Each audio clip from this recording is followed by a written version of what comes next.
karyawan, sebagai pelajar, sebagai ibu rumah tangga kan ada yang prioritas harus kita lakukan setiap hari. Nah, coba sesuaikan standar tugas-tugas kita itu yang tadinya hari ini harus mengerjakan 10 hal di rumah. Coba pada saat kita lagi lelah seperti itu, kurangin jumlah tugas tersebut. Sampaikan sama atasan kita, sampaikan sama partner kerja kita bahwa hari ini saya perlu cukup waktu untuk istirahat. Mungkin bisa bilang beberapa tugas yang bisa saya kerjakan baru hanya bisa sekian dari yang seharusnya. Tapi saya mohon waktu untuk diri saya. Kita bisa sampaikan seperti itu. Untuk menjaga kadar energi kita. Supaya tugas yang perlu kita kerjakan tersebut juga tetap selesai gitu ya. Terus kita boleh mengatakan tidak untuk tugas tambahan. Mungkin kadang-kadang tugas kita nggak tentu nih. Hari ini misalnya dapat 2 tugas, besok dapat 5 tugas. Nah, hampir mirip dengan yang tadi, kita boleh katakan tidak untuk tugas tambahan yang mungkin kita bisa terima. Kayak aku nih, biasanya awal-awal dulu saking semangatnya nerapi sehari bisa 3 orang. Nah, sekarang aku batasin cuma 2. Karena kan ada tugas lain di rumah, terus butuh energi kan untuk mengerjakan yang 2 hal tersebut sampai selesai. Kita boleh mengatakan, saya sudah cukup menerima pekerjaan hari ini, saya akan kerjakan dengan sampai selesai, kayak gitu. Mohon waktu apa gimana lah, minta pengertiannya kayak gitu ya. Terus tadi aku bilang kita mesti punya jadwal untuk diri kita sendiri setiap hari. 1 jam lah minimal ya. Soalnya apa ya namanya? Kalau kita janjian aja sama orang lain ya, tentu kita kan melakukan yang terbaik kan buat meeting tersebut berjalan dengan baik, betul? Kita lakukan persiapan, kita siapin bahannya, kita mungkin berdandan dengan rapi supaya enak dipandang atau gimana lah. Nah, hal ini pun kita perlu lakukan untuk diri kita. Berilah waktu kita, mungkin kalau misalnya udah terlalu padat, sebulan itu udah terlalu hektik pekerjaan, 1 hari off untuk diri kita, misalnya melakukan hal-hal yang kita suka, apa terserah. Mungkin yang suka masak, atau berkebun, main sama anak, baca novel, nonton drama Korea, ya kan nih, lagi seru-seru nih. Sampai dibahas di grup. Ya, terus ya terserah lah apa ya sukanya gitu. Tapi hal itu tuh membuat kita kalau mau melakukannya tuh ya exciting gitu. Kita semangat gitu, kita nyiapin. Terus hasilnya juga pas kita lihat, wah saya bisa nih.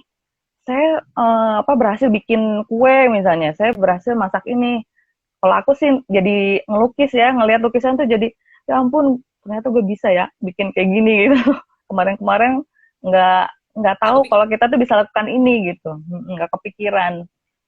Nah kayak gitulah, kepuasan-kepuasan itu tuh menumbuhkan perasaan-perasaan happy kan. Nah itu mengisi energi kita yang tadinya lelah. Nah sekarang ada tujuan baru nih.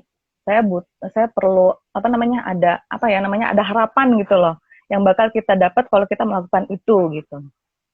Nah kita luangkan waktu kayak gitu.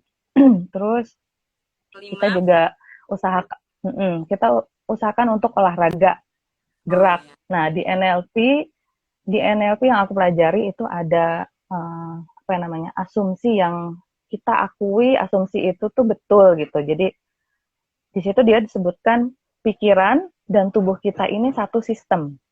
Pikiran dan tubuh kita itu satu sistem. Jadi saling mempengaruhi gitu.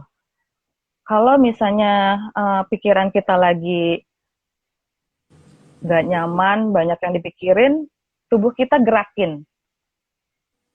Nanti tuh pikiran kita akan berubah.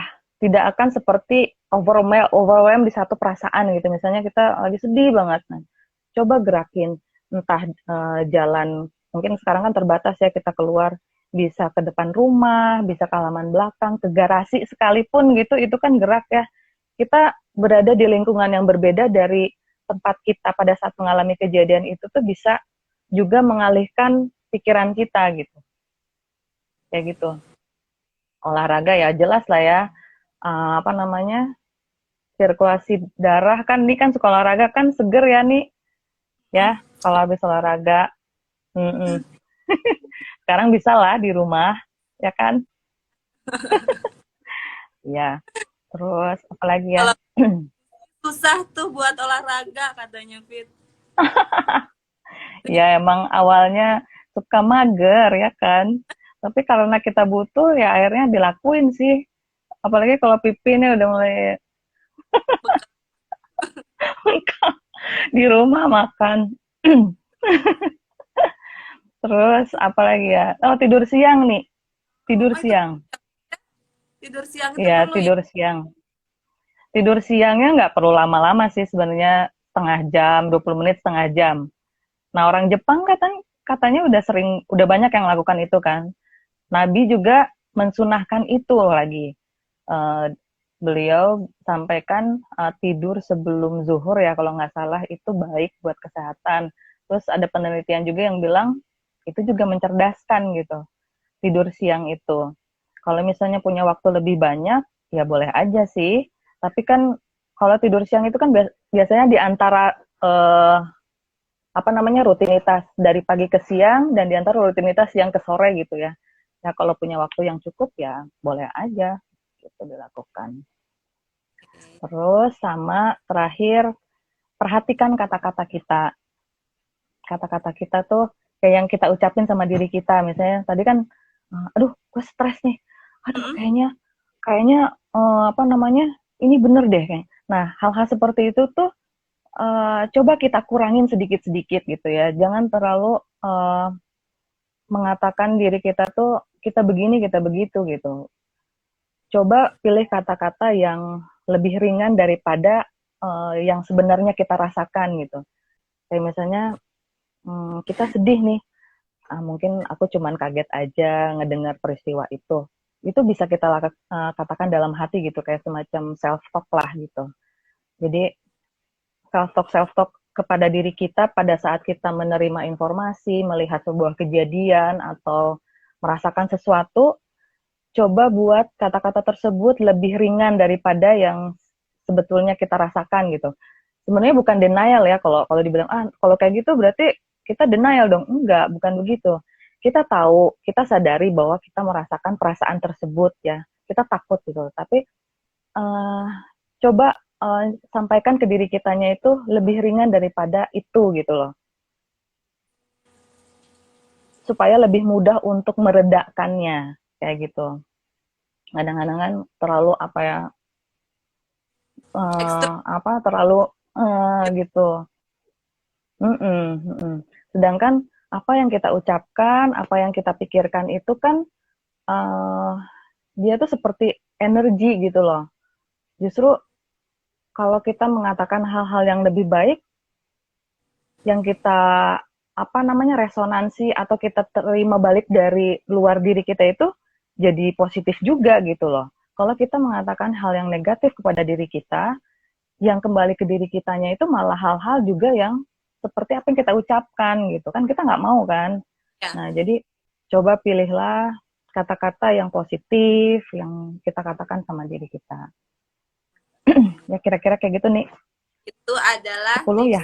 Hmm. Hmm. dari Fit, tapi sudah banyak banget ini tips yang sangat bermanfaat untuk Hmm. mengatasi kelelahan dan stres. Mudah-mudahan teman-teman semua juga bisa menyerap tips-tips yang sudah diberikan. Amin, Terus amin. kan kadang-kadang kita tuh suka tips yang cepat nih untuk mengubah pikiran negatif ke Hmm. positif itu apa?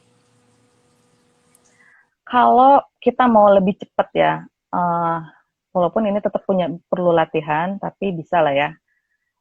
Coba tanya sama diri kita, apa hal yang membuat kita bahagia?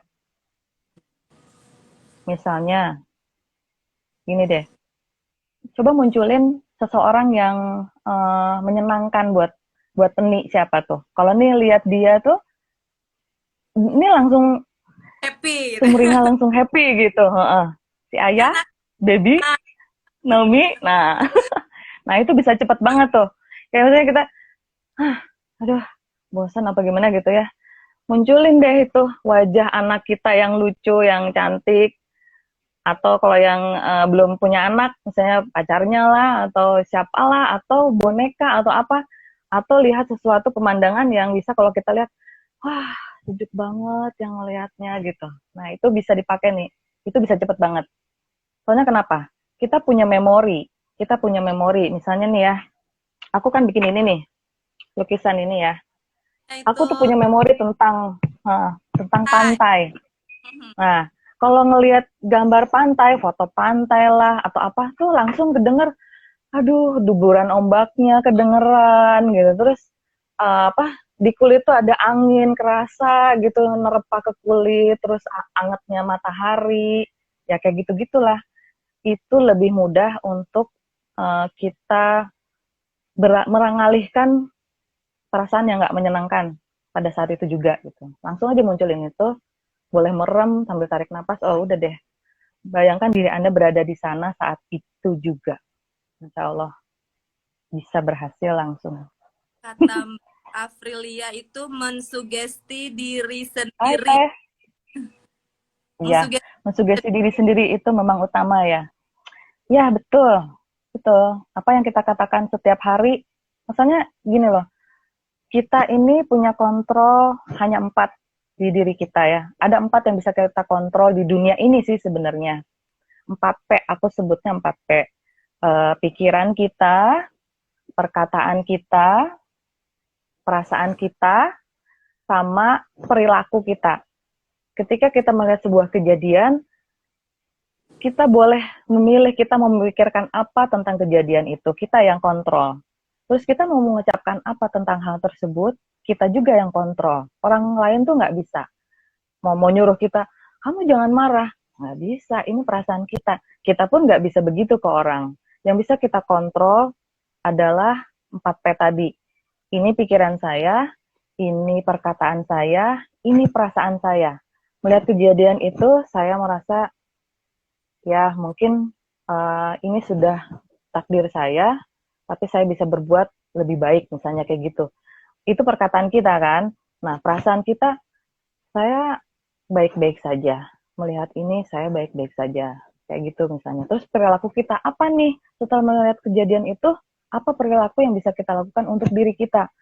Oh, kalau gitu saya akan mencari informasi yang lebih banyak tentang hal tersebut supaya saya tidak salah paham, saya tidak salah apa namanya menerka atau menjadikan informasi tersebut tidak berguna buat saya kayak gitu. Nah itu perilaku kita. Apa yang mau kita lakukan ya kita itu yang bisa kontrol. Gitu.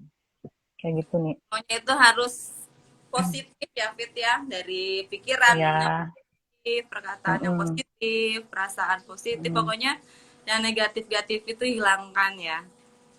Ya pelan-pelan lah ya. Kita perlu latihan sih memang. Aku juga kan belajar ini dari tahun 2013 akhir itu sampai sekarang, ya tetap masih perlu berlatih karena